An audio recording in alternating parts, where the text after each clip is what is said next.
definitely agree that I'm the best combination of those two, and I just think it's my will to win that sets me apart.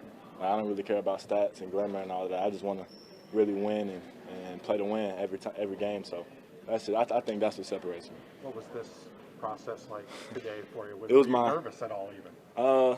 If I said I wasn't nervous, I'd be lying. So I think coming into it was nervous, but going into it and everybody talking to me and just getting me through it kind of relaxed me a little bit, and they just said have some fun with it. So that's what I tried to do, and it was my first workout, so the first experience that I'll never forget, really. So it was fun to get out here, push myself, and get through it. When you walk in here, can you see this being home? I definitely can.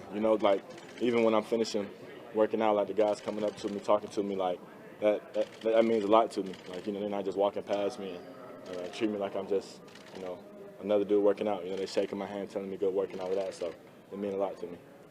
You mentioned that those are your first workout. Did you meet with the Magic at the combine? No, I did not. I only met with the Thunder, but we wasn't able to meet. It just didn't work out. So we said that we was gonna meet when I came down to work out. So I guess what are your impressions of the people that you have been able to meet? Jeff, John, the player, yeah. players that you see around there. We had great conversations. Just talking about the league in general, how the league is changing. Expectations I see myself doing in the league and what I could see myself being. So we had some good talks and good laughs and stories talking about my dad and just stories about our world of basketball. I know it's been some years since your dad was in the process, but has he given you any advice? Any tips about this? It's been a minute. Yeah, he has. He given me a lot of advice. Basically everything I know. Just always telling me to always have fun with it and give it my all. Basketball gonna be taken away from you sooner or later. So just having fun with it and enjoying it. Not doing it for the glamours and the cameras, just doing it for the love of the game and to win. Jabari, each year guys come into the league and they show some things that maybe they didn't necessarily show in college. For you in particular, what are some of the things that you think you'll be able to show in the league that maybe you just didn't necessarily show at the collegiate level? I think I'll be able to show my passing ability. My ability to make the right play and not settle for tough shots. And I think my shot selection will improve a lot at the next level with just making the right pass, playing out of ball screens, and just making the right reads. Why do you feel you should be the number one pick in the draft? Like you said, I just feel like my will to win, and I can do so much. Like I feel like I can come in right away and just make an instant impact to any team with my shooting ability, my ability to play defense, and just like all of it, like ability to play defense, get a rebound and push it, ability to guard multiple positions. I feel like that separates me from a lot of people. When you think about this roster, how well do you feel you'll fit in with it? Do you feel like you could take this team to the next level? I think I can fit in really well. Just seeing the guys and seeing the players, like this is a young team, one of the youngest in the league. So adding me would just add another young player who's hungry and got a lot left in the tank. You know what I mean? So I'll add some energy and just another person who wants to come in and work and just get this organization where it needs to be. You said this is your first workout. Will there be others? Yes, I have one more workout with OKC, and that'll be it.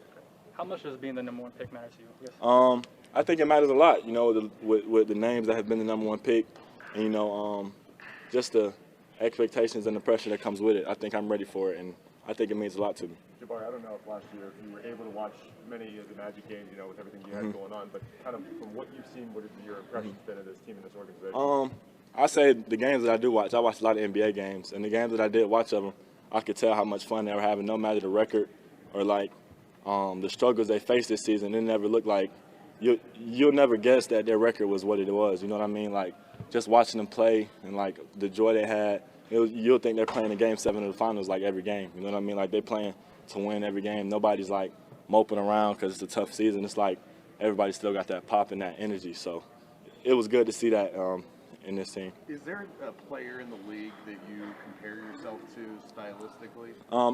It'll be hard for me to choose one player because I try to take something from everybody. But I like to watch, guys who can do a lot, like Giannis on the defensive end, like Jason Tatum, Kevin Durant, of course. Just watching people who can just do a lot, who are not limited and have a lot of stuff to their game.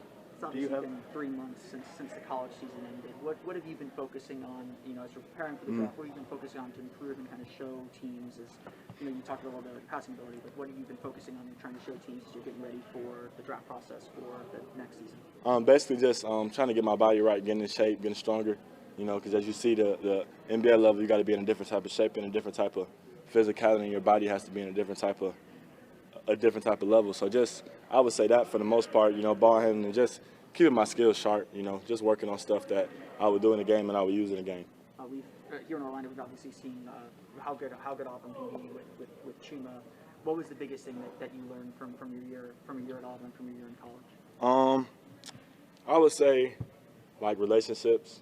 I would say like off the court, like basketball fun. You know, don't take it for granted. Like college was just a great experience for me in general. Like I made brothers that last a lifetime. I met coaches that I'll talk to for the rest of my life. So it's just, I would say from the outside, I would say that, you know, like just how short I was at Auburn and how much I'm connected to Auburn was a big deal for me. So I would just say relationships and how important it is to build relationships with your teammates and how it would translate to the court. Jabari, do you have previous relationships with any of the guys here? I would imagine Chuma. You know, yeah, with Chuma and Wendell being from Georgia, you know, I watched them when I was in high school, when I was in middle school, coming up, watching them play, and then watching them in college. You know, it's obvious for me to look up to them and you know, watch them as they coming from where I'm from. You know, it's easy for me to watch them and just be happy for them. What do you think about Coach Mosley? What were your impressions of him? Real in detail. You know what I mean? Really watching me, and not only was he trying to give me tips to help me get to the workout, but he was also pushing me and telling me to do different things and not react to certain things. You know, I'm my toughest critic, so if I'm missing, I'm real hard on myself. But you know, he's telling me to just don't worry about it. You know, treat it like you're back at home working out. So that's what I try to do. When you watch the finals right now, are you watching them as